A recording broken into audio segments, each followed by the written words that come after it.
जय Hind guys. First हम बात करते हैं अमेरिका के पूर्व राष्ट्रपति डोनाल्ड ट्रंप के बयान के बारे में। जी हाँ गाइस, डोनाल्ड ट्रंप का एक बहुत बड़ा बयान आता है और डोनाल्ड ट्रंप इजराइल के राष्ट्रपति नेतन्याहू से ट्वीट कर कहते हैं कि जब मैं अमेरिका के राष्ट्रपति का कार्यकाल संभालूं तो मेरे ऑफिस पहुंचने से पहले ही अपनी ये तमाशा आप बंद कर दीजिएगा। और डोनाल्ड ट्रंप आगे भी कहते हैं कि जब मैं राष्ट्रपति बनूंगा पूरे मिडिल ईस्ट में कामला हैरिस और जॉन बाइडेन ने जंग की आग फैलाई है, मैं इसको समेटूंगा और पूरे मिडिल ईस्ट के अंदर शांति लेकर आऊंगा। उन्होंने इस ट्वीट में ये भी कहा कि लेबनान में हो रहे जंग और तबाही को मैं पूरी तरह से रोक दूंगा। तो बेसिकली अगर डोनाल्ड ट्रंप होते हैं तो वो बहुत अच्छा काम करेंगे, वो डायरेक्टली इजराइल को रोकना चाहते हैं।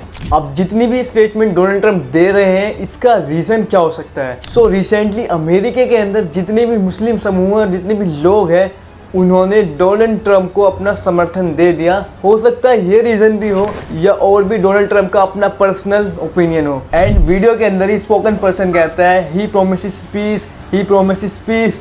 तो मुस्लिम तो हमेशा से चैन अमन चाहता है, दोस्ती चाहता है। या इसकी दूसरी वजह यह भी हो सकती है कि सऊदी के प्रिंसेस मोहम्मद बिन सलमान डोनाल्ड ट्रंप के बहुत अच्छे मित्र रहे हैं शुरुआत से ही। तो हो सकता है डोनाल्ड ट्रंप के लहजे में और उनकी बातों में काफ़ी ज़्यादा हमें नरमी दिखाई दे रही है। गाइज़ मैं तो यही कहूँगा कि इस करने वाला सिर्फ अल्लाह ताला है। एंड अगर डोनाल्ड ट्रंप एक बार को होता है तो डोनाल्ड ट्रंप अपनी बातों पर कायम रहे और करके दिखा दे। गाइज़ अब हम बात करते हैं गाज़ा के बारे में। गाइज़ आप सब जानते हैं गाज़ा के अंदर काफ़ी अरसे के बाद एक मदद पहुँची है। एंड इसमें भी हमें पता लगा कि ट्रकों के ज़रिए ट्रकों में स्मगलिंग भी की जा रही है, सिगरेट वगैरह पहुंचाई जा रही है। बट इसका नुकसान गाज़ा के लोगों को ही होगा बिकॉज इजराइल इस बात का फ़ायदा उठा देगा और वहाँ की मदद को रोकने का काम करेगा। और गाइस मैं आपको बता दूँ इजराइल गाज़ा के अंदर बहुत भयानक करके बमबारी कर रहा है और इजराइल गाज़ा के अंदर जब तक नरसंहार नहीं कर देता जब तक नहीं रुकने वाला है। और गाइस मैं आपको इतना भी बता दूँ कि इंडिया की गोदी मीडिया को कोई फ़र्क नहीं पड़ता, ये कवरेज बिल्कुल नहीं दिखाती। एंड गाइस मैं आपको इस पर यह भी बता दूं कि गाज़ा के लोगों का रो रो कर बहुत बुरा हाल है।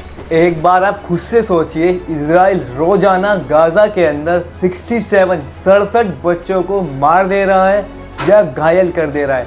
मतलब 67 कितना बड़ा अमाउंट होता है, एक बार अपने दिल पर हाथ रख कर सोचिए। वहीं एक तरफ ह्यूमन राइट वॉच ने एक बहुत बड़ी बात कही है।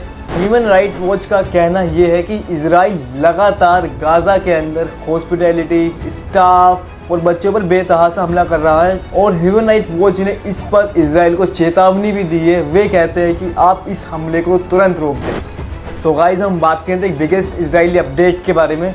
बेसिकली गाइज इजराइल अपनी औकात दिखाते हुए कि ऐसा कदम उठाता है, इजराइल अपने विकीपीडिया पेज में UNRWA को टेररिस्ट लिस्ट में शामिल कर देता है। तो आप इससे इजराइल की औकात देख ही सकते हैं और इस पर इजराइल के सैनिक अपना खुद का प्रूफ खुद ही दे रहे हैं। बेसिकली इजरायली सैनिक खान यूनिस के इलाके में घुसकर एक घर में आग लगा देते हैं, चोरी चकारी कर लेते हैं, उसके बाद वहाँ की वो फोटो क्लिक करके सोशल मीडिया पर जताते हैं। एंड गाइस आपका इस पर क्या कहना है कमेंट बॉक्स में कमेंट करके बताइएगा। तो गाइस आज के लिए इतना ही। चैनल पर नए चैनल को सब्सक्राइब कर दीजिएगा। मिलते हैं ऐसी नेक्स्ट अपडेट के साथ, तब तक के लिए गुड बाय।